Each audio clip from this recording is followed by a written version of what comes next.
I'm going to be talking about a lot of things today. If you want to audio tape, that's fine. No videotaping allowed, period, under any circumstances.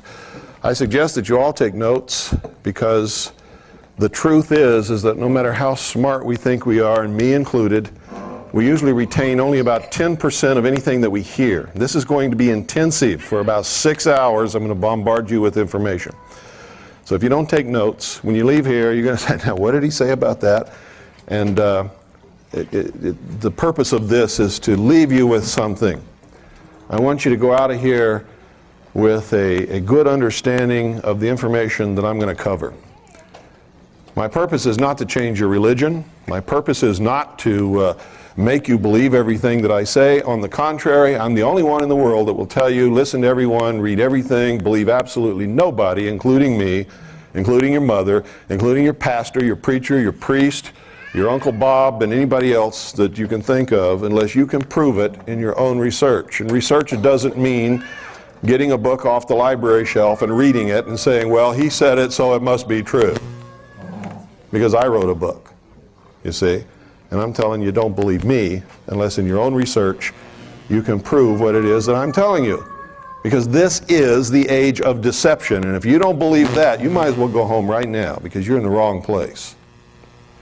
This is the age of deception.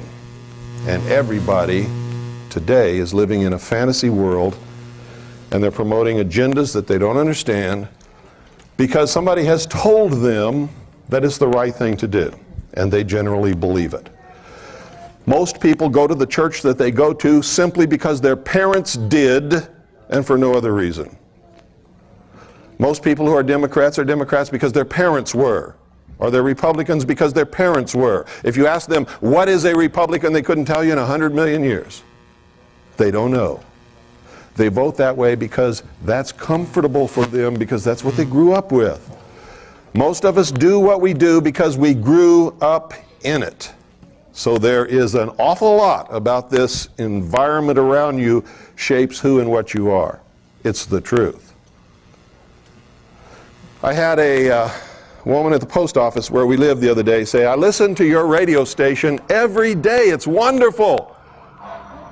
But when Bill's show comes on, I turn it off because I don't want to be brainwashed. What is she admitting to? She's admitting that she's already been brainwashed because she is unwilling to listen to opposing viewpoints. That's the biggest number one sign of brainwashing that there is. It didn't matter that it was my show. It's any show. Any opposing viewpoint. Anything that opposes the status quo, if you won't listen to it, you're already brainwashed. You've closed your mind, and you are at the mercy of whatever manipulation they want to throw your way, because you've already determined that they're telling you the truth no matter what. You don't investigate. You have accepted blindly. That's the most dangerous thing that can happen to anyone. The moment that you say, this guy right here, I like him. I like what he says. He's right. I'm going to listen to him. And anybody that says anything different to him is wrong. You've just totally destroyed yourself. Because the truth is, he's a human being. I'm a human being. This young lady is a human being. Bill Clinton is a human being. Okay? When you mistake people for righteousness, or when you mistake people for the message, or when you mistake people for government, or when you mistake people for religion, you're making a big mistake.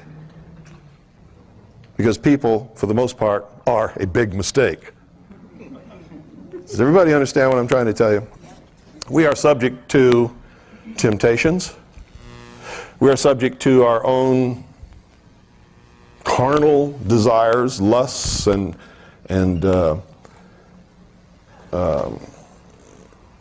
well, I could probably go through a list of about 500 things that can make an average, normal, good-thinking, good-doing person for most of the time, at some point in their life, do something that's absolutely terrible. Most of us are here and not in jail because most of us, when we did whatever it was that was so terrible in our life already, and everybody here, without exception, has done something like that, we got away with it, didn't we? Okay. The concept that imperfect men can rule imperfect men is absolutely ludicrous. The concept that you can give someone power and they're not going to abuse that power is also ludicrous. It is wrong for us to ever get into that kind of thinking. And the more power you give someone, the more opportunity they have to abuse or misuse that power. And the easier it is to fall into temptation for them. Now, I got to tell most of you right now, I don't like Bill Clinton any more than you do, but it's wrong. It is absolutely wrong of us to judge Bill Clinton. What we can say is we don't want him as president. He shouldn't be running the government. But unless you've walked in his shoes, unless you know what temptations he's fallen prey to, or what people have offered him to be and do what he is and what he does, being imperfect humans ourselves, it's not right to do that. If you're a Christian, you know, judge not lest ye be judged, right? So it's wrong for us to do that. It's okay to call him a communist because he is. Okay? It's okay to tell the truth.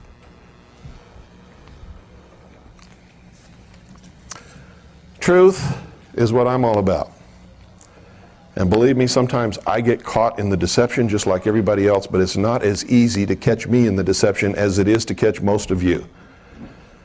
Because I've been caught too many times, and I learn from my mistakes. And I spend 99% of my time searching out the truth where none of you have ever looked. Some of you may have looked in some of the areas and some of the things that I've looked in, but I can guarantee you there's nobody in this room who has looked where I've looked as long as I have looked, as diligently as I have done it. Okay? Now, what I'm going to try to do today is sort of give you some of what I've learned. And you can take it for whatever you think it's worth. I hope that you will take it out of here and use it to search for your own truth. Truth is not always cut and dried. It's not always black and white. You can't get into the concept that, hey, this is right and that is wrong and there is no in-between, because that's not true. There are all kinds of in-between, all the time. And truth is elusive, folks. I have to tell you this. It's elusive at best, and it's hard to find. And the moment you think you know it all, you have lost yourself again. It's one of the major things that I've discovered in my life. Is by the time we reach an age where we understand we need to learn something that we don't really know at all, it's usually in the late 30s or sometime in the 40s. If you've discovered that earlier than that, you are the exception, you are not the norm. Because isn't it true that during the first years of our life, we're just discovering the world around us. We're subject to the authority of our parents. And Doyle, why don't you go ahead and put it up here? It won't bother me a bit. All right. We're subject to the dictates of our parents, the authority of our parents, our preacher, our minister, high school teachers, principals, the community at large. And isn't it true that during those years we're basically trying to serve some sense of discover who we are and what the world is about, and not really what the truth is? Sort of fit our way into it whether we think we belong or not. And isn't it true that during those years the major preoccupation with most people is to be liked by everybody else? Isn't that what most of us spend most of our time in high school doing? Trying to be liked by everybody else? so that instead of looking for the truth or doing the right thing, we do what we think the other children around us would like for us to do so that they will like us. Now, it's not bad to admit that because it's a human thing. And every person in their younger years goes through that. Then we get into our later teens and our early 20s, and what is the major preoccupation on everybody's mind? Sex, right? Anybody who says no, I'll call them a liar to their face. It's sex. Whether you'll admit it or not, it's the truth.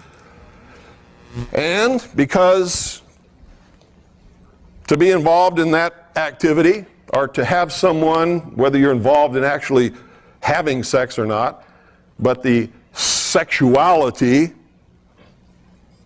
of being with someone else, you have to have a job. And you have to have a car.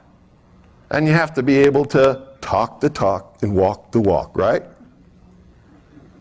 So that takes up our life. And then sometime, usually in the later 20s, some guy sets out to get a girl and she traps him, right? So they get married. Some people don't, and that's to their great credit, because personally, folks, after having lived my life and being honest with myself, any woman who marries a man before he's the age of 36 is a fool. Because most men aren't ready for that. They're not mature enough, and you're just asking for trouble. But people have done it and succeeded. I don't know how they did it, but they did it. But that's what we're all wrapped up in that stuff. And none of it really means anything. Because it's all going to happen to you anyway. If you are just doing the right thing, you're going to attract the right people. And if you're a man, the right woman's going to come along. And if you're a woman, the right guy is going to come along if you're involved in doing right things. But the problem is we try to make it happen, and that's where we get in trouble. And we ignore all the most important things that we should be involved in our life that really matter. Because these other things are just natural things that are going to happen. You can't make somebody like you in high school. Whatever in the world made us think that we could make people like us?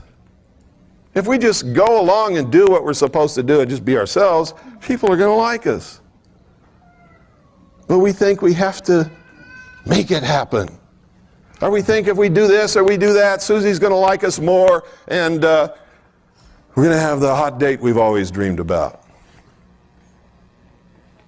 Well, you might, but as soon as Susie finds out that it's all phony, it's all going to fall apart anyway, right? Okay. So by the time we're in our late 30s or sometime in our 40s, is usually when we begin to discover what's really important in life. Now, if you don't believe that, look around in this room and look at the age of everybody in here. See, if I was lying, this room would be full of 16-year-olds and 20-year-olds and 25 years old, but it's not, is it? What's the average age of everybody in here? Late 30s and 40s, right? So I'm telling you the truth, aren't I? By the time we reach that stage, if we make a concerted effort to learn everything that we need to know and begin to really do the right things, we don't have enough time left. That's why I devote every single moment that I have in my life to this. Because there just isn't enough time. And even if I do the very best job that I can possibly do, I can't complete the task that I need to complete before I'm going to pass on into another reality. And so it's so important to me that you get something from me and take it and continue with what I'm doing. The whole nation needs to be doing this.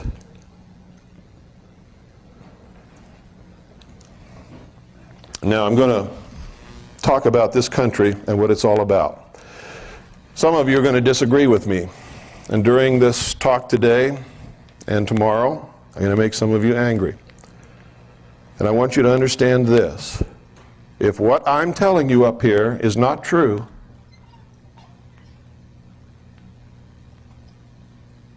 it's not going to bother you.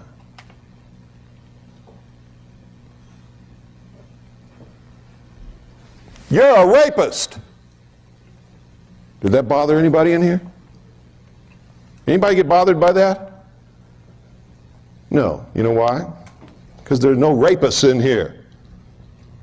If I said, you're a rapist, and somebody got up and started yelling at me and ran out the door, you'd know I hit somebody, wouldn't you?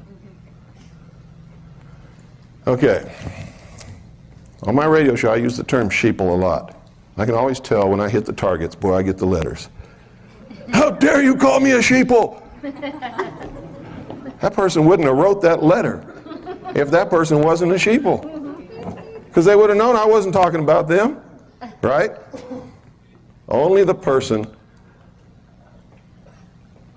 that the arrow hits gets angry. So the reason I'm telling you this is if you find what I'm talking about disturbing, I'm hitting you with some truth that is bothering you. That's really bothering you, and you need to look at it really closely. Because it wouldn't be bothering you if it wasn't true. If it wasn't pinging on you personally with something that you know inside of you is not right, it's not going to upset you. And that's the truth. Okay. There are a lot of people who are extremely critical of my radio broadcast because they say I spend too much time on symbology and history and the mystery religions and all of these things that they write me letters and say, I don't care about that. It doesn't mean anything. Why don't you get into some nitty-gritty? Well, they don't understand that is the nitty-gritty. He who does not study and understand history is doomed to repeat it. And the same play has been being performed throughout the history of the world by what we call the builders, the controllers, the puppet masters, whatever you want to call them. And I'm going to start right at the beginning and tell you exactly who they are and how to identify them. Okay? Because there really are puppet masters. There really are controllers. There really are builders, but they're not engaged in building buildings. They're engaged in building people. They're building what they call the perfect race. They're perfecting humanity in order to control nature. They're building the utopian world that they perceive that we need. I say, who's we? We who? You didn't ask me about this. You know? And that's the problem with these guys. They have placed themselves in an elitist attitude to tell the rest of us what we need. And the truth is, we don't need them to do that. Okay? They haven't got the right to do that. They think they do, because they think we're just a bunch of stupid cattle. And I got to tell you, for the most part, most people prove them right all the time. Not intentionally, but because the knowledge, the truth has been withheld from the people. And that's how they manipulate people, is by withholding the truth and controlling them with the lies. Okay? Now, first I got to start off here. I got to ask you a question. What's the most important thing about this country that you can think of? And I want to see some hands and hear some answers. This is a participation sport when you come in here with me. Okay? Yes, sir. Recognition of God-given rights, okay? Individual liberty.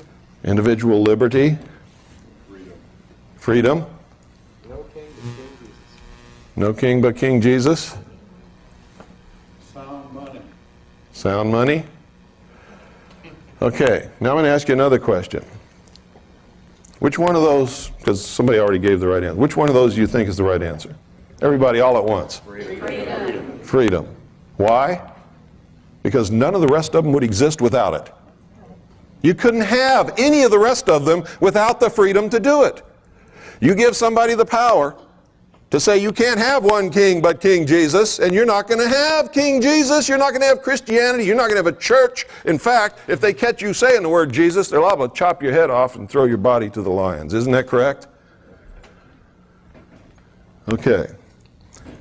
The greatest thing about this country, whether you agree with me or not, it's the absolute truth. If you take this away from any person or any group of people, you have no country. Freedom.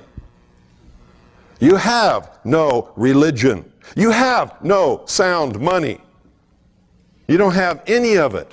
You're subject to the control of the people who have taken your freedom away and who are now subjecting you to their will, because that's what lack of freedom is.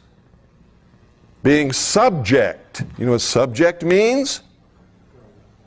To someone else's will. Freedom means you're subject to your own will. As long as what? As long as you take responsibility for your actions and you never hurt the person or property of any other human being. Period. If you do, you put yourself at war with someone else. Is that freedom? No. Then you're taking someone else's freedom away. You have become the bad guy when you do that. How many of you have heard of Dave Emory? Talk show host. KGO, San Francisco. Anybody? The other day he called me that famous fascist. Do I sound like a fascist? No. But you see, that's part of the manipulation. Because Emory has a one-track mind. Pardon? He has a one-track mind. No, he has an agenda, is what he has. One-track mind, the way he thinks. Yeah. He's not really thinking, he's fulfilling an agenda. He has an agenda, he's a socialist. He doesn't want people to listen to me who tell you that freedom is the most important thing in the world, because socialism can't have people walking around saying things like that. Because socialism doesn't give you freedom. They want you to think it does. Aren't they trying to bombard you with the delusion that liberals are for freedom? Liberals are for socialism. Liberals started out being for freedom when there wasn't any. Being for freedom was liberal. Being conservative was for the power of the king. Remember? All of our founding fathers were liberals. Believe it. They were also traitors. So when somebody calls me a traitor because I'm supposedly against the government, it doesn't bother me. I'm in damn good company. But you see, I'm not a traitor. Because what is the government? We are not the government. No, we're not even supposed to be. What is the government?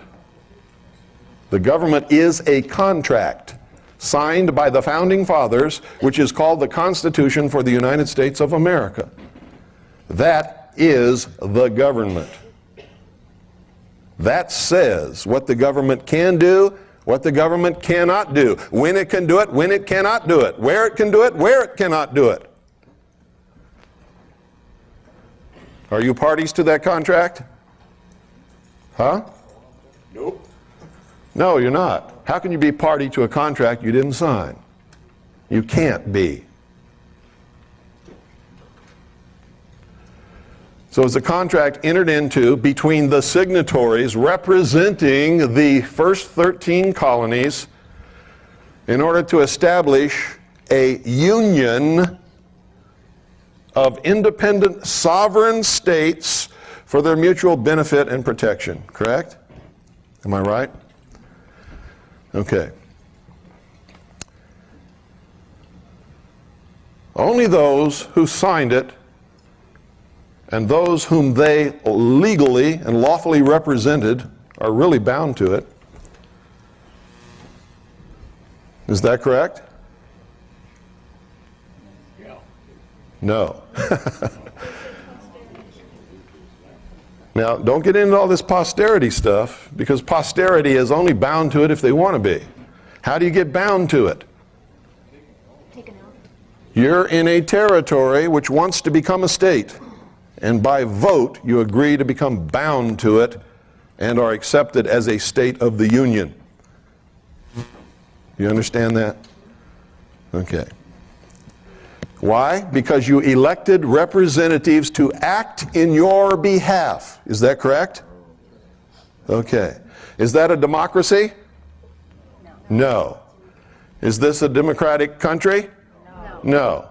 Was it ever meant to be? No, never. So why do we hear all this talk about democracy all the time? It's the agenda to brainwash the American populace into accepting democracy, which is what? The first step into socialism. Why? No, because in our human failings and in our temptations, if it's one man, one vote, the majority is going to vote themselves everything, right? And if you vote yourself everything, what is that? The state owes me a job. We're going to vote that the state has to give us all a job. We're going to vote that the state is responsible for making sure that I have X number of dollars a year, so we're going to vote that there's going to be a minimum income for everybody in the country. That's socialism. Lenin, V.I. Lenin, you all know who he is? The man who founded the Soviet Union? V.I. Lenin said, democracy is indispensable to socialism.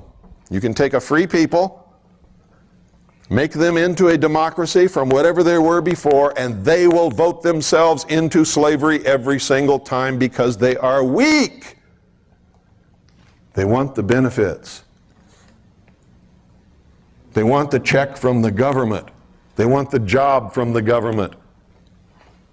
They want a car from the government. They want medical care from the government. They want everything from the government. What's the fallacy in that? The government doesn't have anything to give you unless they first take it away from you. Right? Now, for somebody who works and is productive, they don't like that. That's not good, is it? Somebody, however, who is a weak victim, that's great, isn't it? Because they don't have to do anything anymore, do they? They can just sit back and be provided for. Have you noticed all across the country right now, they are creating victim classes of people? Why do you think that is? Because victims need care. Once you create a victim that needs care, you have another vote for socialism, don't you? Most of it is a scam. When I grew up as a boy, I lived all over the world. I remember one period of time when I was in junior high. That's 7th and 8th grade. I lived in Midwest City, which is right outside of Oklahoma City. I went to Midwest City Monroney Junior High School, which had just been built. We were the first students in that school. Nobody locked their doors. I never knew a girl that got pregnant. Never, ever, not once. Never knew anybody who was divorced. Never knew anybody whose home was robbed. I had my bicycle tire cut one time by a kid who didn't like me. Big deal. You know, what's that? $3 for a new tire. And of course I bloodied his nose.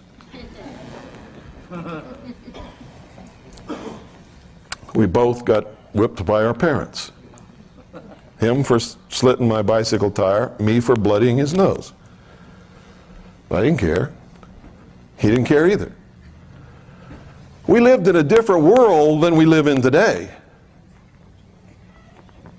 Everybody earned a living. Everybody who wanted to work had a job. I don't care who it was.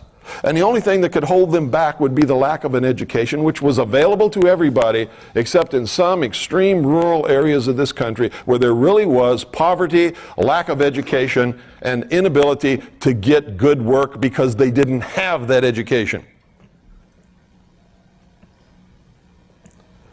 Now you see people coming in this country complaining about these things that have no legitimate complaint.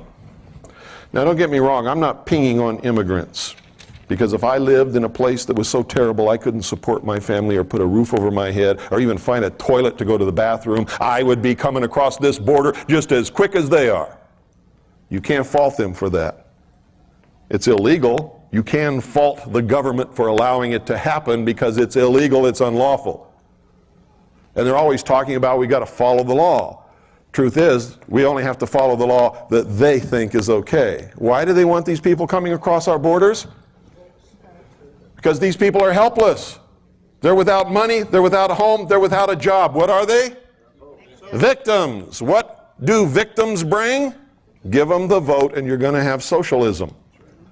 That's why they don't try to stem the flood of immigration.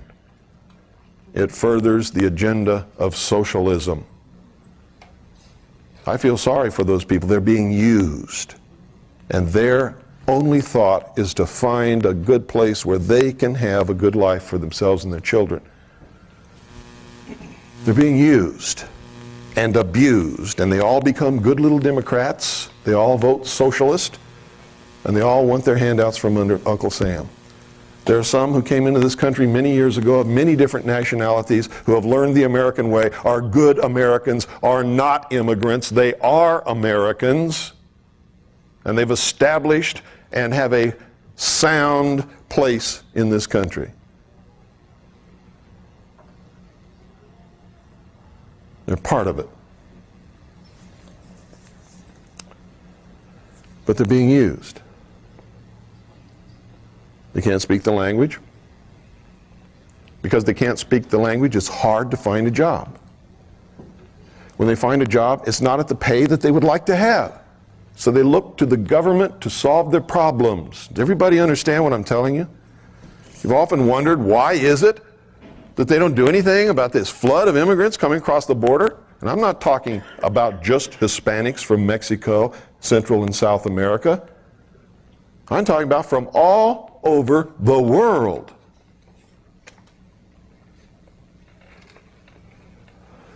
They come here for a better life, not realizing that in coming here and being manipulated and used as they are, they're going to destroy all of their chances forever having the American dream.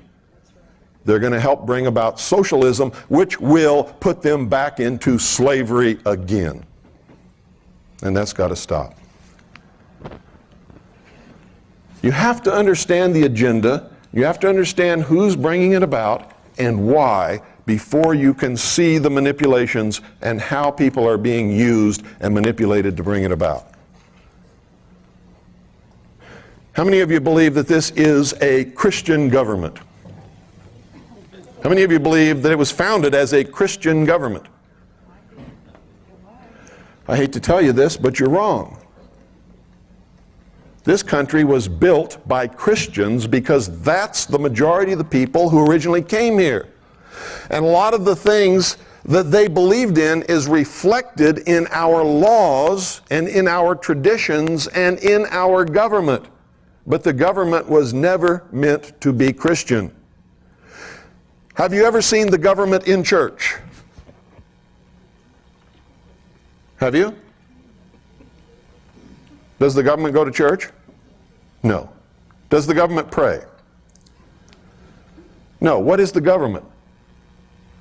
It's the Constitution for the United States of America, the Bill of Rights, and the amendments lawfully made thereto. You see, you're mistaking people for the government. The founders of this country, by and large, were Christian. Many of them weren't Christian, but pretended to be, were deists, and you can find that in their writings. Many of them were members of the secret societies. How many of you believe Thomas Jefferson was a Christian? I'm not afraid. I believed it until I read the truth about Thomas Jefferson and studied his life. Thomas Jefferson hated Christianity. Thomas Jefferson tore up the Bible. Thomas Jefferson wrote his own Bible because he said the God of the universe could not possibly be that terrible God represented in the King James Version of the Bible. Don't be afraid to raise your hand in here, folks. Nothing that I'm going to say is intended as a personal slant or insult or attack upon anybody in here. But I need your cooperation in order for us all to learn. See, I wasn't afraid. I raised my hand. That's what I believed most of my life until I really studied Thomas Jefferson and found out what he really was. He was a deist. So was Benjamin Franklin. How many of you knew that Benjamin Franklin was the master of the Masonic Lodge in Philadelphia? How many of you knew that he was the master of the Lodge of Nine Muses in France? Have you ever studied the Lodge of Nine Muses? Boy, you better. How many of you knew that when Benjamin Franklin was in the colonies, he pretended to be a pious Christian, although he was not seen in church too much, pretended to be a pious Christian. However, he entered into a sexual relationship and a living arrangement with two different women and sired children by both of them, never married either one. How many of you knew that?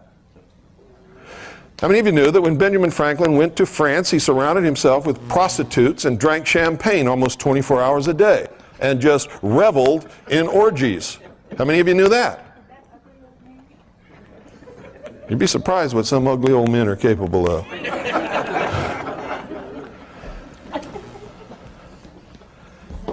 See, these are things you don't know because you were taught something different, and it makes you uncomfortable to hear what I'm telling you, only for the reason that you've been taught something else and you've been reared with it and you've accepted it.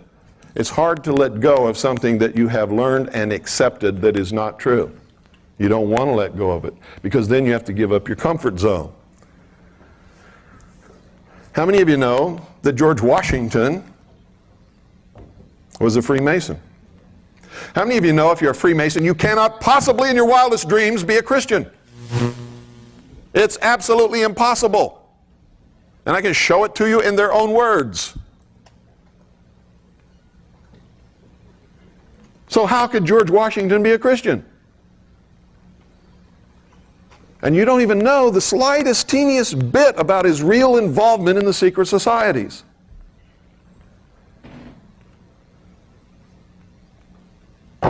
He founded a military order, a secret order of his military officers, the generals and senior officers of the Revolution. What's the name of that order? The Knights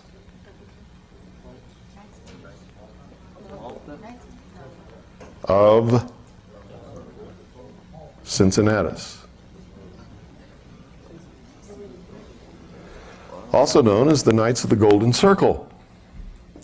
What sprang out of the Knights of the Golden Circle many years later?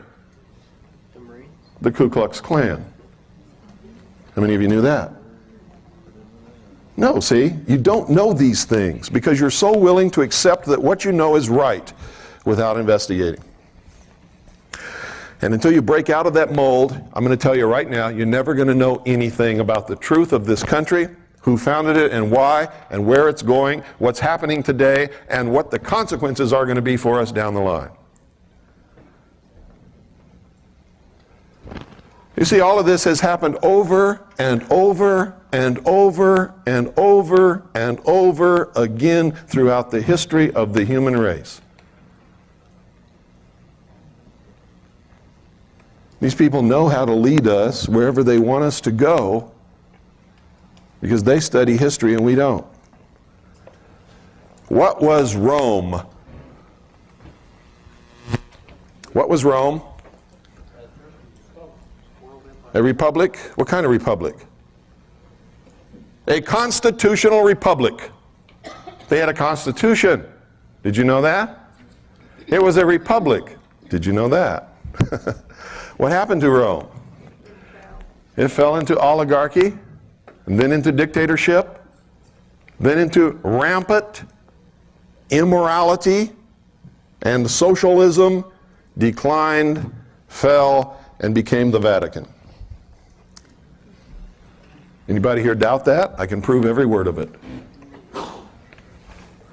The Roman Empire never fell. It changed its name. The emperor became the Pope. This is the truth. The old pantheon of Roman gods became the pantheon of saints, and they are identical in name and everything else. Now, I'm not trying to hurt Catholics. I'm not saying that you belong to the wrong religion. I'm not telling you to change your religion. I believe in freedom. I'll fight for you to be a Catholic or a Buddhist or a Baptist or whatever you want to be. But when you come to talk to me, I'm going to tell you the truth about all of it, whether you want to hear it or not. And the only way to escape that is to get away from me. Okay? We are all manipulated. All of us. Do you have the freedom to choose your religion? Do you? Well, it depends upon a few things. So, however you answered that, whether you answered it loudly or quietly, you were right. Doesn't matter. If you were reared in a family that did not indoctrinate you into any religion, then by the time you reached the age where you could be responsible to make your own decision, yes, you could choose your own religion based upon honest study. If you're a child and your mother is Jewish, what are you? You're Jewish. And how are you reared? Jewish. So from the time you're a little baby, you are taught to be Jewish. Do you have a choice? No. Is Jewish a race? No. So is it true that if you're born of a Jewish mother, you're a Jew whether you want to be or not? No. You're a Jew because you're taught to be a Jew from the time you're born. Same with Catholics. If your parents are Catholic, from the time you're a little child, you're required to go to catechism. What is catechism? Brainwashing. What is teaching this little Jewish child that he's a Jew, whether he wants to be or not, and teaching him how to be a Jew all the time he's a little baby up until the time he grows up? It's brainwashing. What is it when your parents take you to the Baptist church from the time you're a little bitty baby and require you to go to Bible school and teach you all of these things from the time that you're that small and can't make a conscious choice of your own and don't know what is right is wrong? What is that? Brainwashing. Is it right? Depends on your viewpoint. Personally, I think it's wrong. I think everybody should be able to make a choice based upon honest investigation and finding out what is right to them. Now, a really devout Christian would tell me I'm full of crap. A really devout Jew would tell me the same thing. So would a devout Catholic, and so would a devout Buddhist. Because they don't want to hear it. Why do they do these things? To make sure that the religion survives and prospers and grows. Somebody else would say, oh no, it's to make sure that the child is raised in the proper religion. What is the proper religion? I could ask everybody in this room and get just as many different answers as there are people in this room. Isn't that true? Now, let me ask you something else. If this government were Christian, which Christian is it? Seventh-day Adventist? Certainly not Branch Davidian. Baptist? Come on. A relationship with what? A relationship with Jesus Christ?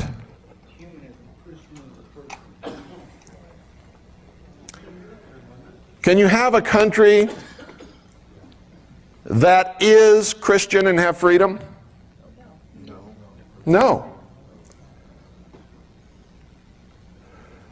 What if in 100 years the majority of the population changes their religion to Buddhist? Now, what kind of country is it? You can't assign a religion to a country. A country doesn't exist except on paper and in your mind. The religion belongs to the people.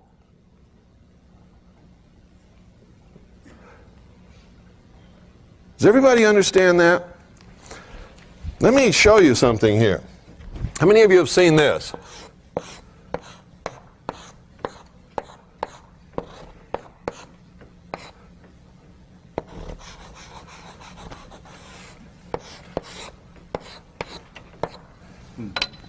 What is that? Where have you seen it? Pardon? On your book. Where have you seen that? Jehovah's Witnesses, that's true. Where else? How many of you watch Pat Robertson? You don't recognize that? He had that for a long time. It's the symbol of what great Christian broadcasting network? Who's on TVN? Huh? What does it mean?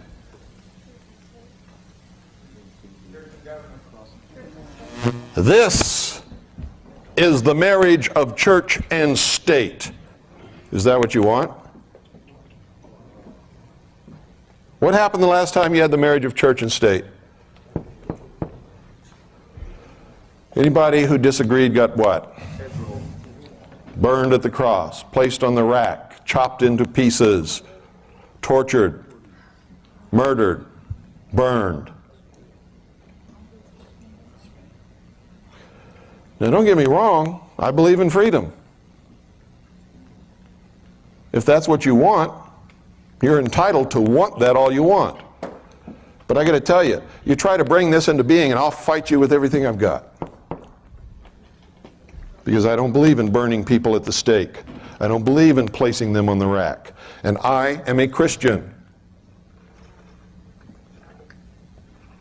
I don't believe in persecuting Jews because they're Jews, because they killed Jesus Christ, because I guarantee you there's not a Jew living on the face of this earth today that even knew Jesus Christ, much less killed him. That's what's called what? Corruption of blood. Our Constitution forbids corruption of blood, doesn't it? Because it's wrong.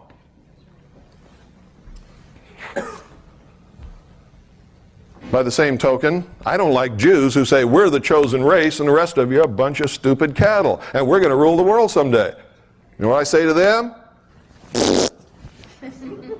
Not if I can help it. Because why? Because it's this. Only it has a Star of David instead of a cross in the crown. Is that what you want? You see, that's democracy. When you have enough people who believe like you do to force your will upon everyone else, you become the bad guy. What does freedom say? What is freedom? The right to choose. As long as I don't hurt the person or property of any other human being, I can believe what I want, go to whatever church I want, be whatever I want, read whatever book I want, do whatever I wish, and do it abundantly and with prosperity. And without freedom, I couldn't do any of it, neither can you. When you ask for this, you're asking for enslavement. And right now, you might be the slave master, but who's going to be in charge 50 years from now? That's the uncertainty about these things. You might be on top now, but just wait a little while. It never fails. If you study the history of the world, you'll find whoever the oppressed is today will be the master tomorrow. A lot of what's happening in the world today is because this happened yesterday. Make no mistake about it, everything that is happening in the world today is because of race and religion and the persecution caused by those two different things throughout the history of the world.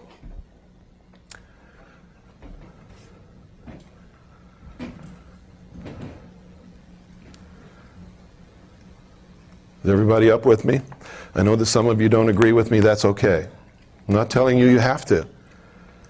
But I want you to go out of here thinking about these things and think about what is it that you really want. You want to be free so that you can be what you want to be and worship where you want to worship?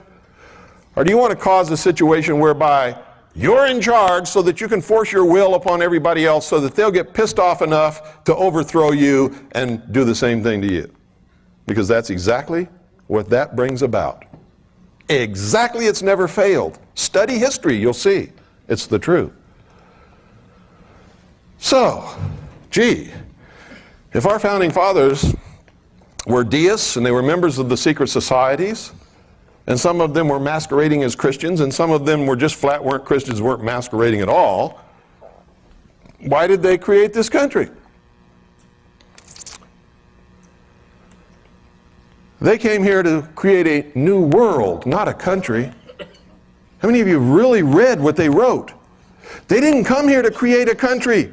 They came here to create a new world. What did they call it? They called it the New World, didn't they? What else did they call it? The Grand Experiment, the Great Experiment. Remember reading those words? And just read right over them, didn't really understand what it meant? They came from a world that was oppressive, ruled by kings and queens and popes and prelates and bishops and lords and barons, who just because they didn't like the way you looked could chop you into quarters and throw you to the pigs if they wanted to, anytime they wanted to. And if you didn't believe the religion they wanted you to believe in, they'd burn you at the stake or torture you. In some way, make your life absolutely miserable. They came here to create a new world, free from all of that. But they knew that they could not be safe in the new world if the old world was the way that it was. How do you get rid of kings and queens and barons and lords and emperors and prelates and sultans and emirs? How do you do that?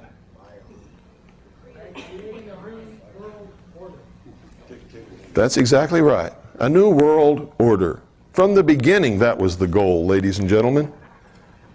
That's the absolute truth. From the very beginning, that was the goal. What do you think New World means?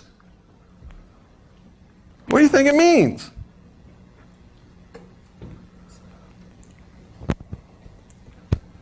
So they did something that was unheard of, never been done in the history of the world. They set the cattle free. They said, you're not really a serf. You're not really a slave. You're not really as dumb as they say you are. You're not really a bunch of cattle. Now you're free men. You got brains. We're even going to write this contract to guarantee your freedom. But we know you won't keep it because you're human. And they wrote about that, didn't they? Didn't they tell us all the ways that we would give it up? Didn't they write about it? Didn't they warn us over and over and over and over again in all of their writings? They knew we would give it up because we're human, and they were geniuses who understood human nature probably better than any single group of men that's ever lived throughout the history of the world. They understood it perfectly. What did Ben Franklin say when he came out of the Constitutional Convention after everything was signed, sealed, and delivered? Somebody said, "Hey, Ben, what have ye wrought?" See? A republic, if you can keep it.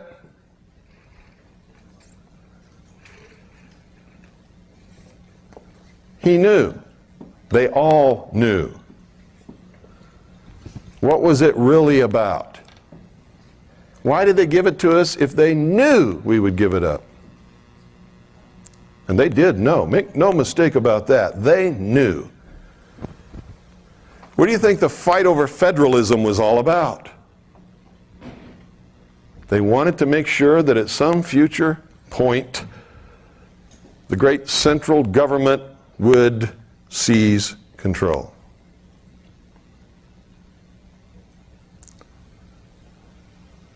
And they even pretended to fight over this.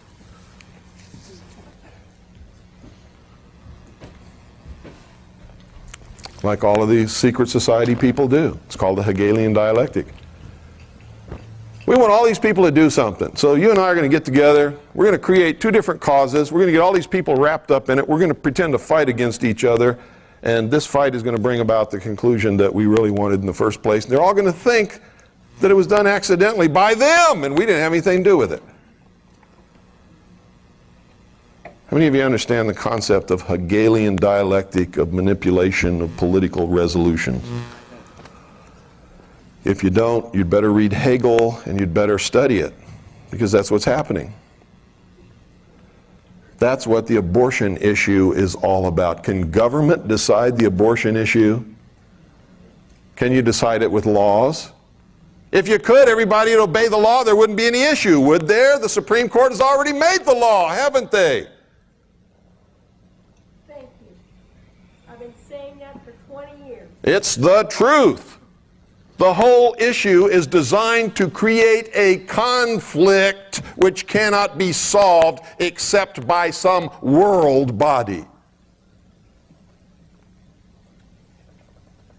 What do you think the ozone holes are about? How many of you understand the ozone holes? How many of you don't? Okay, it's about time somebody explained it to you. Because this is one of the biggest cons going. And what's it designed to do? Create a conflict between people who need to pollute the atmosphere and people who don't want it polluted, to prevent the depletion of the ozone layer, so that we're all not fried by the sun's rays coming from the great Apollo up there riding across the sky in his chariot.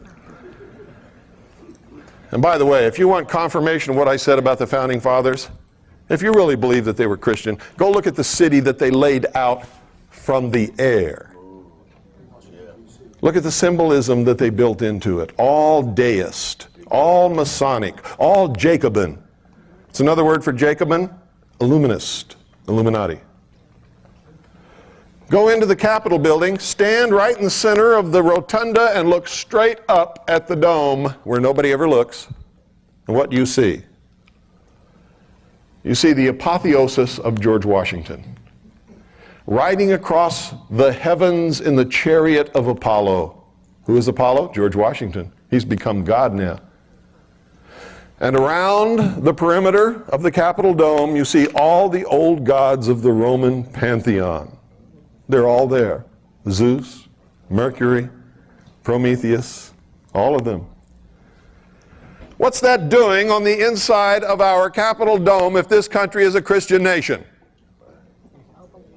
Can you tell me that? No. And you never will be able to in a million years unless you turn around and admit the truth. The truth is it never was intended to be. The people in government for many years have been Christian. Are they now? Most of the people in our government now are not Christian, and that's part of the problem today. They have no morals, no ethical standards of behavior, and therefore anything goes. They're a pack of pathetic chronic liars, which is the sign of a socialist every single time. Socialism believes in what? The supremacy of the mind of man, not in God. Anytime man has supremacy over everything, everything becomes what? Subjective. If you're God, how can you do something wrong? And that's the whole problem with this crowd now. They don't have anybody to answer to. You see, whether you believe in God or not, the human race must have God. They must have a superior power to which they must answer. If they do not, then everything becomes subjective. And if I want to slice your head in half, by God, there's nothing wrong with me doing it because I'm God. You understand that? That's really what's wrong. When man has nothing or no one to answer to, man can do no wrong, can he?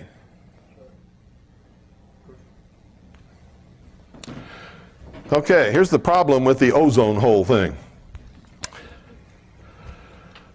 How many of you have noticed that every time they show a picture of an ozone hole, it's always over or near one of the poles? How many of you have noticed that? Every time. Because it has to be. It's the only place it occurs, and it's not really a hole at all.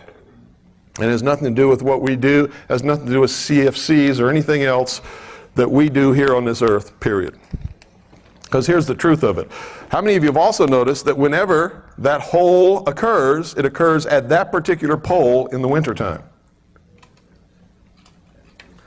Why is that? Well, the earth is tilted on its axis. So if this is the North Pole up here, we have the earth right here, and we have old Sol over here giving out his rays. What has to happen to form ozone, folks?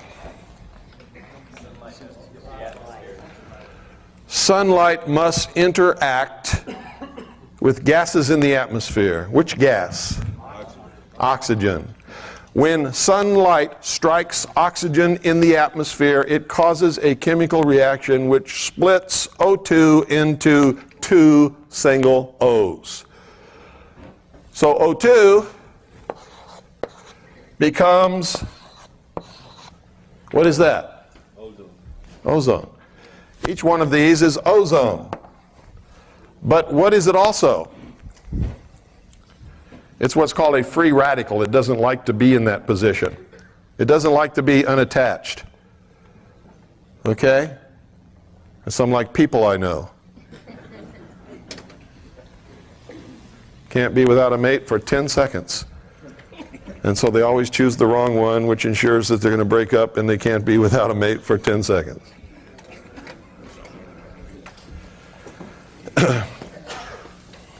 Believe it or not, most of us go through that little period. We think we have to be with somebody all the time. Not true. Okay. These, because they're free radicals, they don't like that state of being, don't last very long. As soon as they find something to latch onto that they can oxidize, they will. Or as soon as they can find another free radical of oxygen, they will form once again O2. Or if they can find another radical of oxygen and an atom of hydrogen, they will form water. They don't like being apart. So ozone doesn't exist very long after it's created anyway. It's in a constant state of creation and attaching itself to something else and disappearing. So ozone is in a constant state of flux, becoming and unbecoming all the time. And it's caused by the sun rays interacting with oxygen in the atmosphere. What do we call that layer? There is no such thing as an ozone layer. What is it called? Because what are these? These are ions. Ozone is an ion of oxygen. Okay? It's called the ionosphere. So why don't these freako-environmentalist liars call it what it is, the ionosphere? Because it would be the truth, and we can all prove that the ionosphere is not disappearing. It's where ionization of gases takes place due to interaction with the sun's rays. Energy from the sun. Everybody understand that? So instead they say, there's an ozone layer. Oh, really? Can you taste it? Can you touch it? Can you feel it?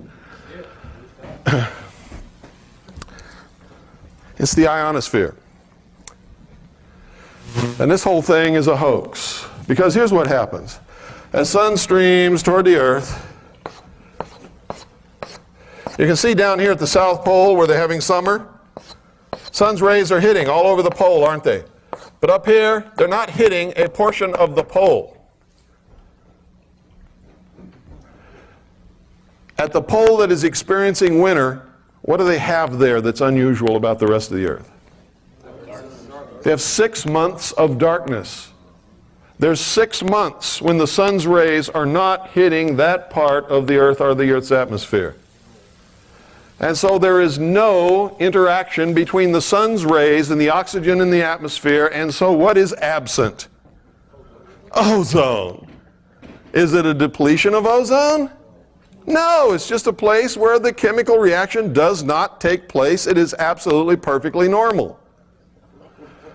And when the earth moves around to the other side of the sun, and the southern hemisphere is then experiencing winter because the sun is then over here, the hole jumps magically from the North Pole to the South Pole.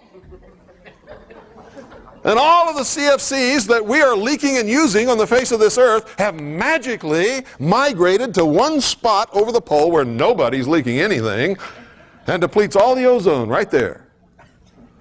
You see, if this was really true, where would the holes be? Los Angeles, London, Tokyo, there's a biggie. Phoenix, right? Do you know that the state of Arizona is the only state in the whole 50 United States that knows this and has passed a law saying, screw you, we know there's no ozone holes, we'll use CFCs all we want, and we do.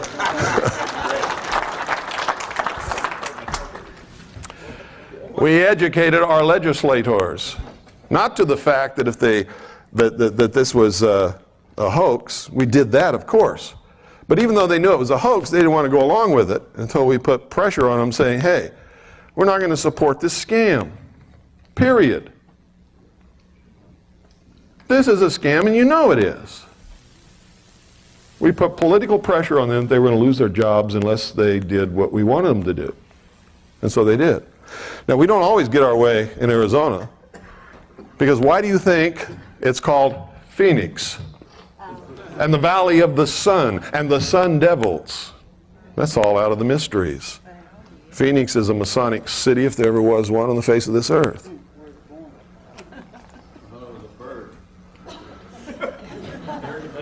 No. Phoenix is a symbol.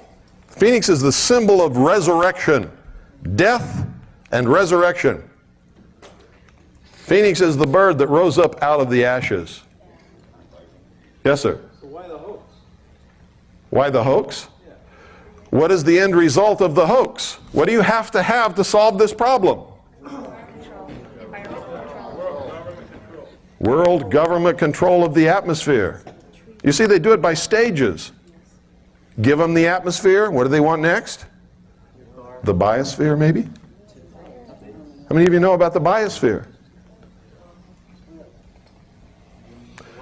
Do you know that the UN inspectors were just at Yellowstone National Park and determined that there has to be a buffer zone around the park?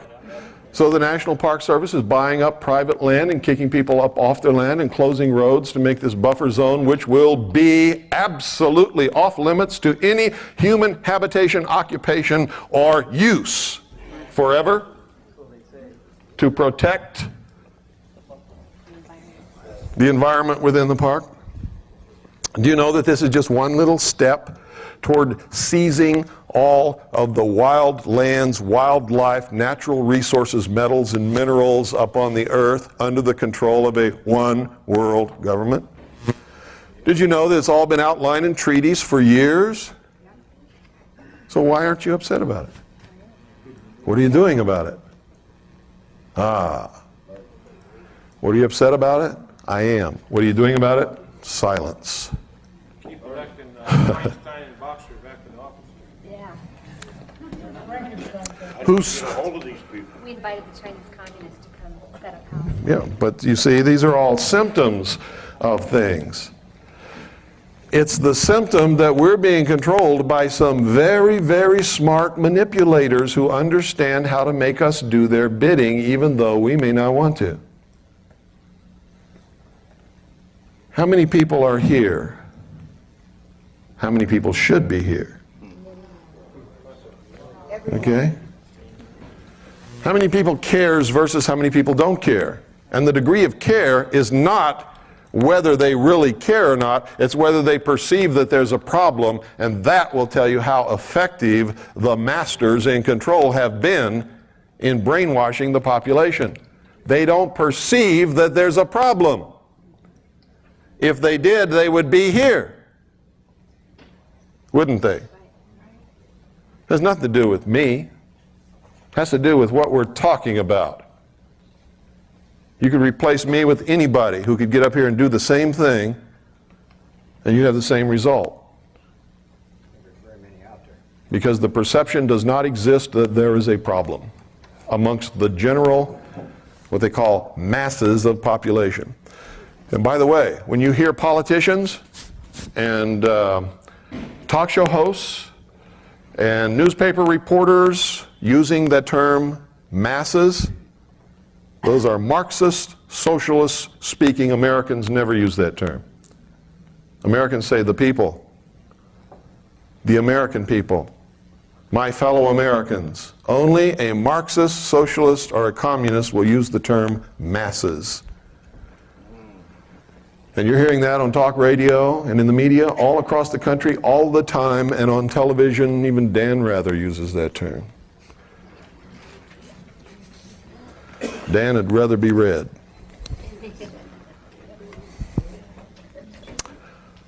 Okay, are you beginning to get sort of a feel of where we're going and what this is really about and how important it is that we understand it? And understand this, I'm going to say it one more time. I'm not trying to change your religion or what you believe or anything.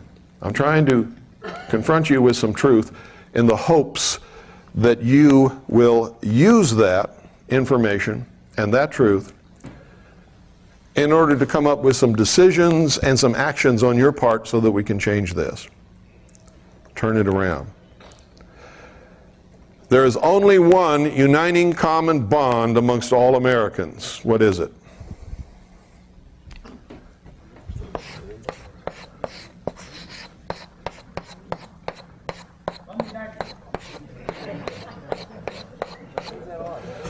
Freedom. If that isn't the most important thing in your life, you're not going to do a thing to help us save this country. In fact, more than likely, whatever you're going to do is going to help us destroy it. And I say us because it's the truth. If you want to really know what's wrong with this country, when you go home, go in your bathroom privately so nobody else can see you do it, close the door and look in the mirror. Look in the mirror. The truth is, what's wrong with this country is the American people have lost the knowledge and the motivation and the meaning of what it was all about to begin with.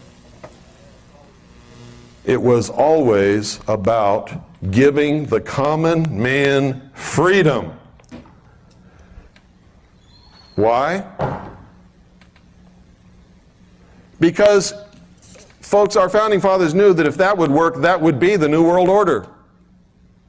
If we could accept it and be responsible and hang on to it and make it work, that would be the New World Order. A direct result of it would be that giving the common man real freedom would topple every king and queen and sultan and emir off their thrones all around the world, and that's exactly what it did. Isn't that true? And they knew that they couldn't have any kind of a new world or new world order of any sort unless they got rid of the kings and queens and sultan and emirs and lords and barons.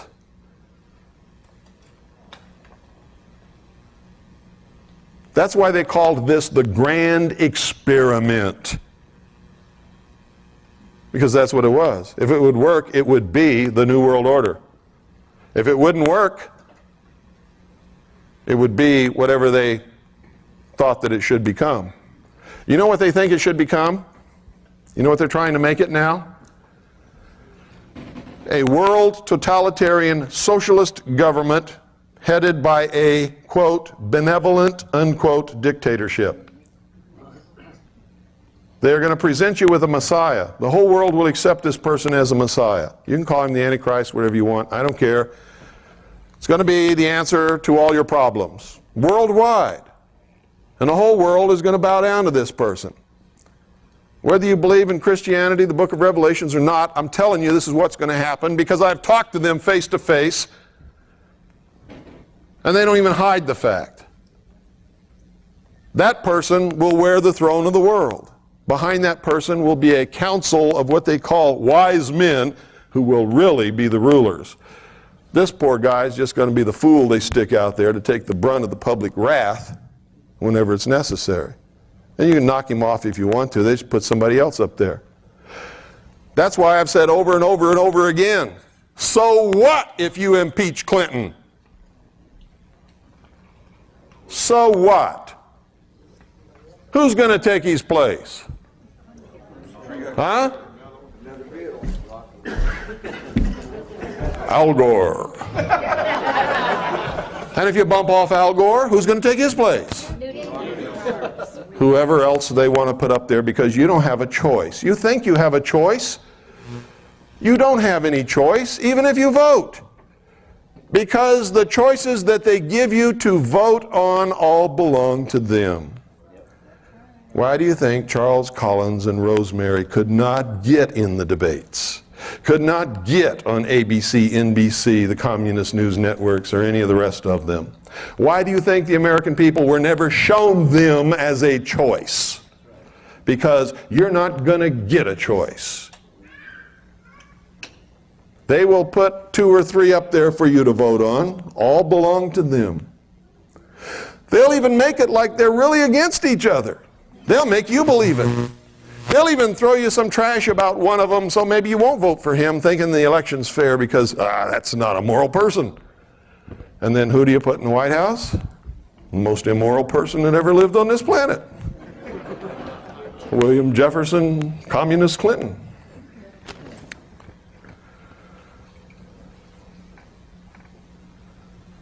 You don't have a choice. That disappeared a long time ago. There's not a nickel's worth of difference between the Democratic and Republican Party, and hasn't been for an awful long time. And it doesn't matter which one is in the White House, we still go toward the New World Order, don't we? We still go more and more into socialism, don't we? But if they were truly different, that wouldn't happen, would it? So, I guess that, what time is it? Anybody got the time? 2:30. Let's take a very short break. Let's hold it to 10 minutes because I've got an awful lot to cover, folks. Thank you very much.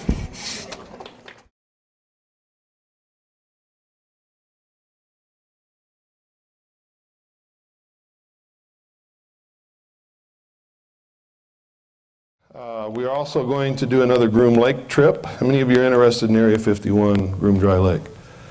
That's going to be almost the entire subject of tomorrow's lecture. We're going to do an awful lot about that tomorrow. It's one of the major manipulations that's going on. It's something everybody is curious about. It involves tremendous technology and a lot of mystery, and it's extremely interesting. So, pardon? That's going to be in August. Let me see, June, July, August. I think it's the end of August, around the 1st of September. Is that Labor Day? Labor Day. It's going to be over the Labor Day weekend. We'll be going there. Is anybody here who went the last time with us? Gary. Stand up and tell them about our Groom Lake trip, Gary. We went there mostly just to visit Bill. We didn't think we'd see the UFO. And on July 4th, they were doing a lot of dogfights, so that was fun. That was worth it by itself. And then we got to see a lot of tapes and a lot of research work Bill had done. That was really fascinating. But the July 4th evening, we saw some fun. And the most exciting one was the one that was in the opposite direction in which we were looking. We were looking over Groom Lake area. And they were testing behind us because they knew we were there. They were all kind of tired. And I think it was 2:30 in the morning, some little kids said, hey, what about that over there? Up toward Dealey, probably like 60 miles away or so. Yeah. We got to watch a dance for a while. It was really fascinating. If we would have stayed at Rachel, though, instead of seeing all 5 of us, apparently there was 4 of them at low altitude that we couldn't see. And from Rachel, you could see up that valley, so we could have seen all 5 of them. And the guy that told me that was a Air Force nuclear physicist that was doing the technique. Yeah. And he said, you should have stayed here and had some more. Did you have a good time? I had a great time. Just keeping up with you was tough. How about the people that came? All really nice people. Fantastic people. Only the best people ever come to our activities, and I'm not exaggerating at all. They are the greatest, most gracious, most polite, most concerned people that I've ever met in my life. And that's why they come. That's why you people are here. You care. If you didn't, you wouldn't be here. And that's the truth. So many of you fit into that category that I was just talking about. Some of you just grouchy old codgers and you know it. like I get sometimes.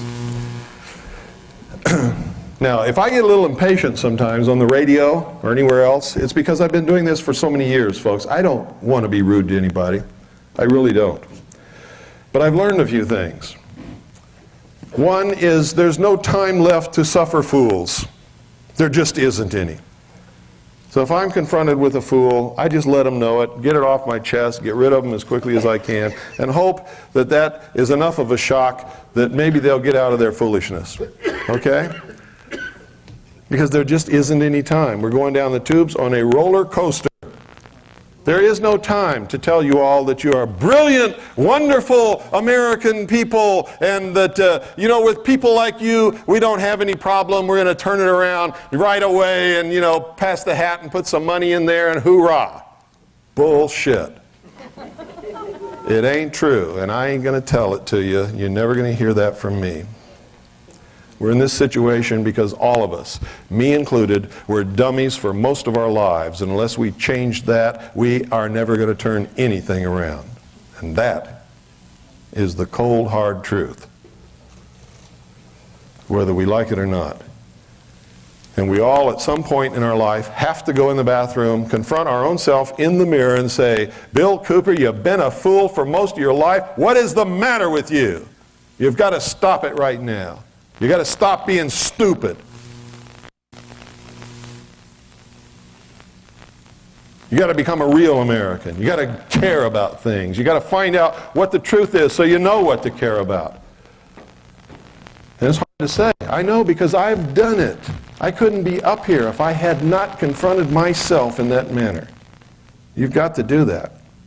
You have to do it. If you can't make a change. You'll never understand.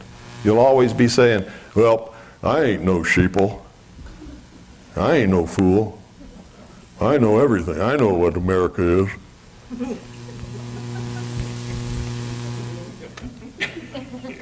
Okay, just hope that I'm not around when you say those things. Okay. There's lots of things that you can do, that you need to do. But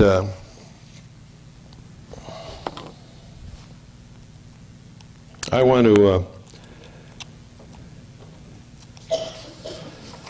just sort of give you a few things that are recent, so you'll know. And these are not really terribly serious things. Some of them are, but they're just things that you will all understand, and you'll understand them quickly. Listen to this. How many of you know who Alvin Toffler is? How many of you have read his books? What was the first book? Future Shock. Then after that was what? Third wave. No, the third wave came after the second wave. War and anti-war. Yeah. He wrote a whole plethora of books. Now, there's some people you can listen to who are not gurus. God's not whispering in their ear. They don't have a crystal ball. But they are what I call the inner circle. They know what's coming. They're part of it. And when they write or they talk, you'd better listen to them. One of them is Henry Kissinger. Listen to Henry Kissinger. Henry Kissinger doesn't just get up and jaw. If he says something that's important, listen to him. Whether you like him or not doesn't make any difference. But I've discovered that most people who ever meet him really like him a lot. He's very charismatic, very polite, very gracious, very nice guy. He's also one of the biggest traitors that's ever lived. But isn't he in good company? Yeah. Really? Another one is Alvin Toffler. And there's lots more, and I'm not going to go through the whole list. But Alvin Toffler, whatever he writes, is generally going to happen. Another one that you have to read is Foreign Relations. Foreign Relations is published by the Council on Foreign Relations, and you can subscribe to their publication. Whatever they write in there usually happens about 2 years later. Whatever it is. It's almost like magic. If they're not involved in any of this, how come what they write about always happens? Almost everybody in government belongs to the Council on Foreign Relations and the Trilateral Commission, or both. Toffler admits to having been a Marxist in the third wave. He wrote it on page 24.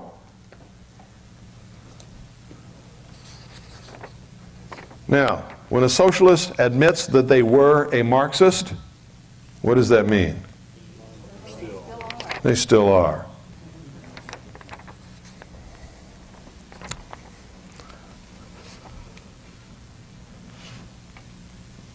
Toffler says in the third wave, it requires governments that are simpler, more effective, yet more democratic than any we know today. What's that a code word for?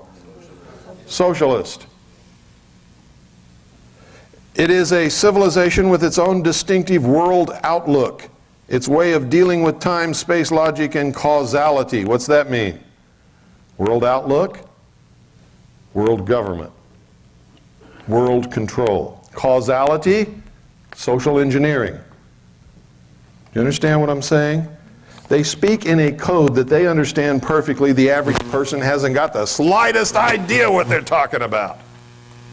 And if you don't study them and their symbology and what they believe in and what their agenda is, you'll never know. You could read this and never know what this guy's saying. Oh, that sounds nice. That's what most people say. Oh, that sounds nice. Doesn't it sound nice in a way? Yeah. But if you really understand it, it's not nice at all. What they're saying is, screw you, we're going to enslave you. We're going to engineer how you live, how you think, how you work, everything. Hitler tried it, didn't he? You see, this is a big deception that Hitler was a right-wing guy. Hitler, and you better learn this if you never learn anything else in your world. Hitler was a socialist. Nazi means National Socialist German Workers' Party, doesn't it? Hitler socialized Germany. All control is always on the left. Always. If you're left-wing, you're for control of yourself and other people.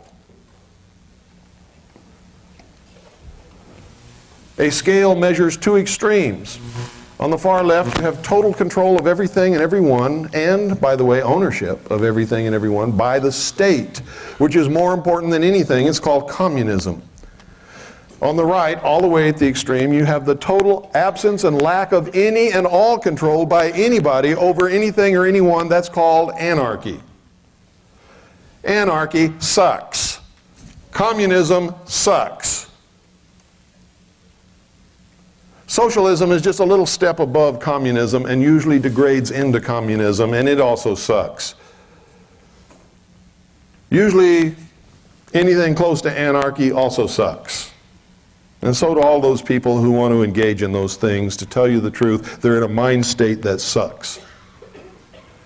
A constitutional republic is somewhere in the middle of these two extremes and provides safeguards to protect individual freedoms and creator-endowed liberty.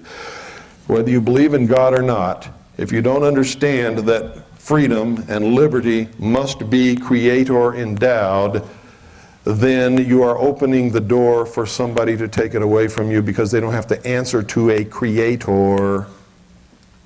You understand? So even if you don't believe in God, you better start. If you want to stay free. If you want to stay free.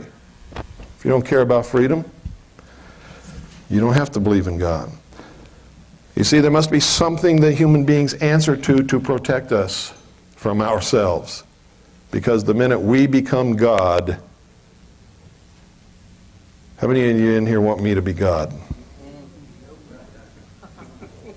I don't want me to be God either. Because I know who I am. I know the temptations that I'm subject to. I have seen what power can do to people, and I might fall prey to that same corruption that would allow me to use that power wrongly.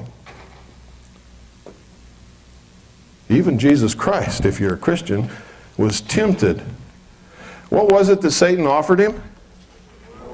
The world. What is it these people are after? The world. Jesus turned it down. They're not gonna. If you were to give me the world, you know, I'd be hard put to turn it down, because then I could make it the way I want it to be.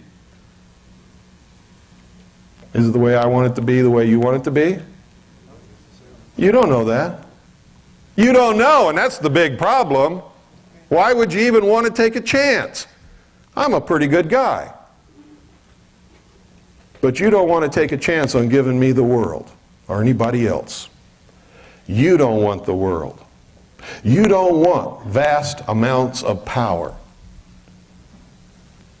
because you're a human being, and power will corrupt you and destroy you, and you will use it to destroy others. And that's the truth of the matter.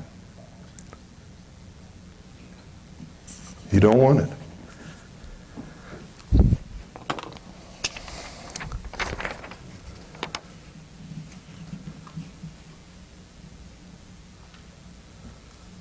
Toffler said in The Third Wave on page 6, this book is based on what I call the revolutionary premise.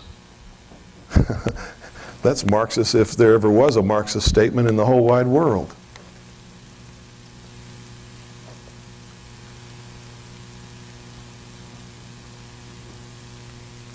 Here's also what he says on page 9. Now, if you don't understand the ordo ab chaos technique, order out of chaos. By the way, that's the motto of the 32nd degree of Freemasonry. Ordo ab chaos. We'll just devolve everything into a state of chaos, and out of that we will bring order to the world the way we want it. And everybody will get down on their knees and thank us for restoring order and security to their lives. And they will be willing to give up anything to us for that favor. Quote, in the United States today, as in many other countries, the collection of second and third waves creates social tensions, dangerous conflicts, and strange new political wave fronts that cut across the usual divisions of class, race, sex, or party. All the old polarizations and coalitions break up. End quote.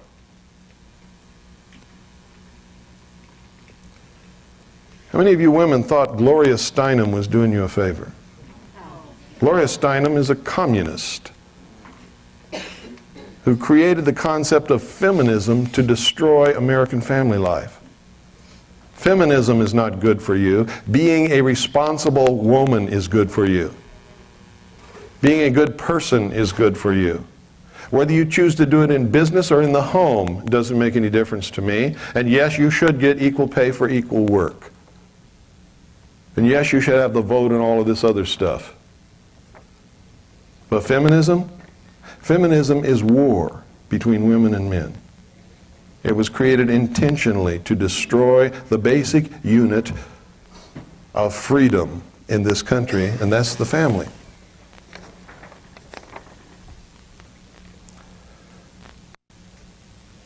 Toffler even admits that there's a plan.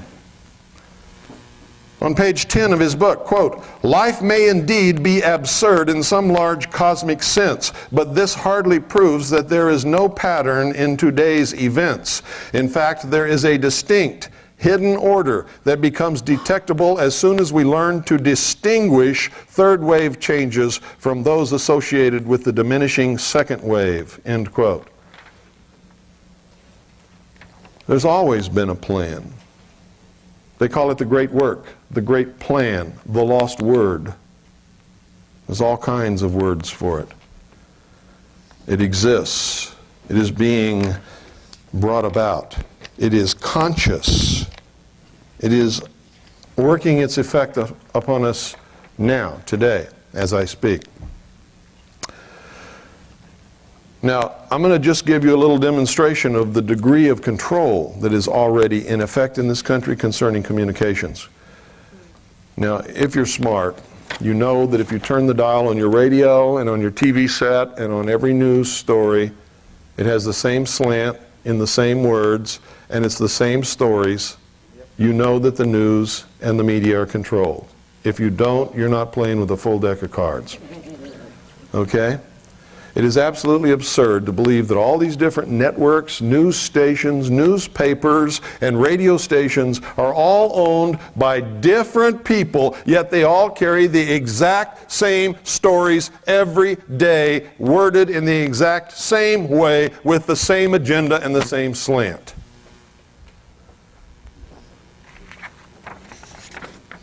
You see, if they were all separate and independent, that could never happen in a million years, because no two people ever attach the same importance to the same event or the same slant on the same story unless they're handed it.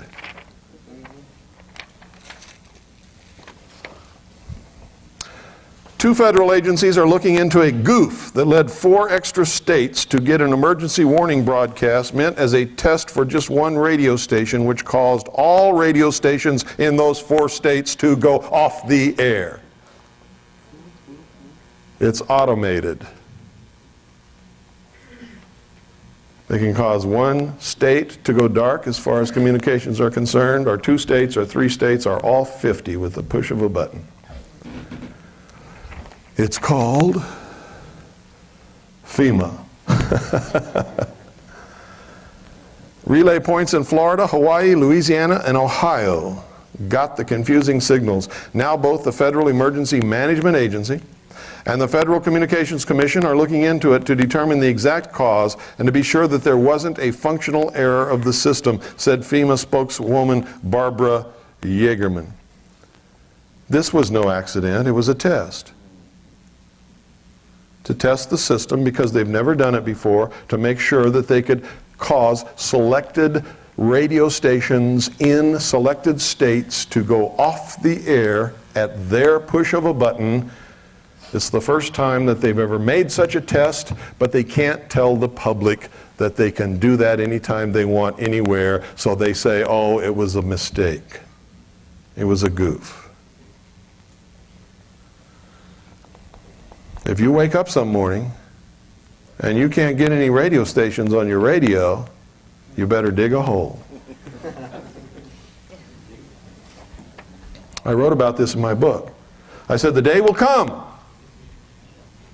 when this will happen. Only it won't be a drill.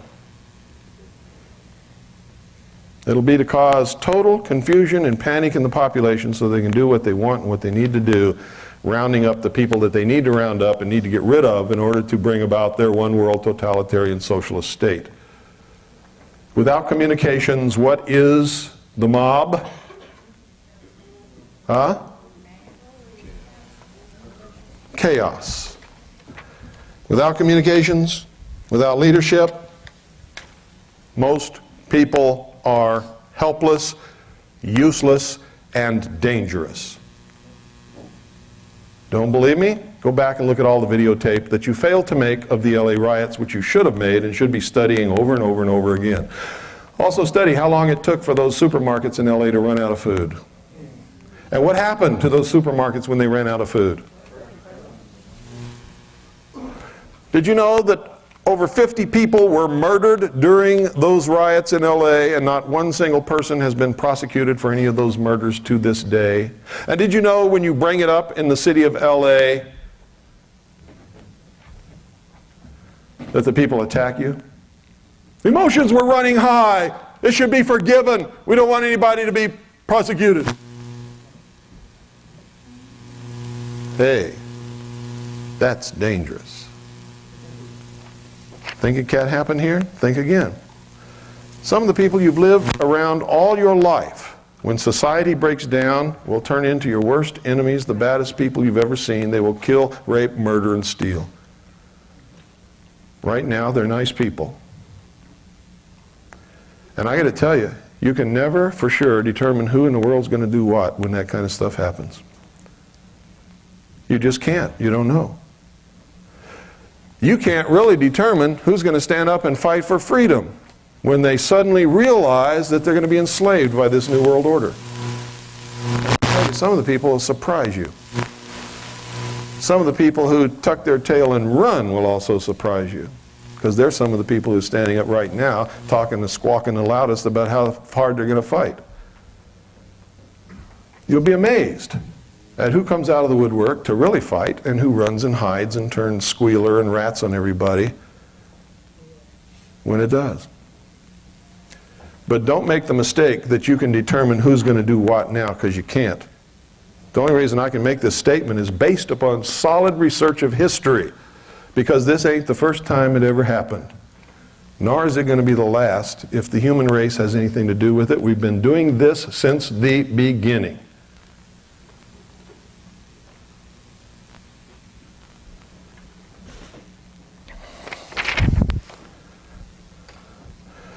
How many of you have heard Hillary Clinton's latest quote? Commenting upon the release of subpoenaed documents, she said this, quote, "I'm not going to have some reporters pawing through our papers. We are the president." End quote.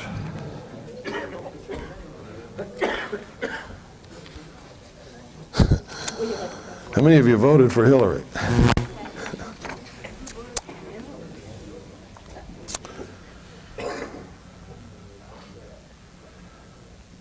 At Yellowstone National Park, United Nations delegates who surveyed the area last year called for a buffer zone around the park. So the Park Service is choking off the local economy by refusing to maintain certain highways and by buying up any property available. Of course, there will be plenty available as more and more owners are denied the use of their own private property, which causes businesses to shut down and economy to slow. Blah, blah, blah, blah, blah, blah, blah. Closing it off. Buffer zone means no human occupation. Now, what started this? How did they target Yellowstone Park and for the American public to be able to accept that? Remember hearing about a mine up there that was polluting everything? What was the name of the mine? Huh? I heard it. New World. Don't be bashful. The New World mine. You think that's an accident? No. Who do you think went up there and staked out the claim and started mining the New World mine to pollute everything, to cause this to happen? Huh? You think some miner went up there and staked it out and decided to name it the New World mine? You see, these people are arrogant. They love to flaunt what they're doing in our face. They like to slap us with it because they think we're so stupid. And like I said earlier, most of the time, most people tend to prove them right. They laugh at us, constantly laugh at us. Look at those fools. We got to stop that. We must stop it.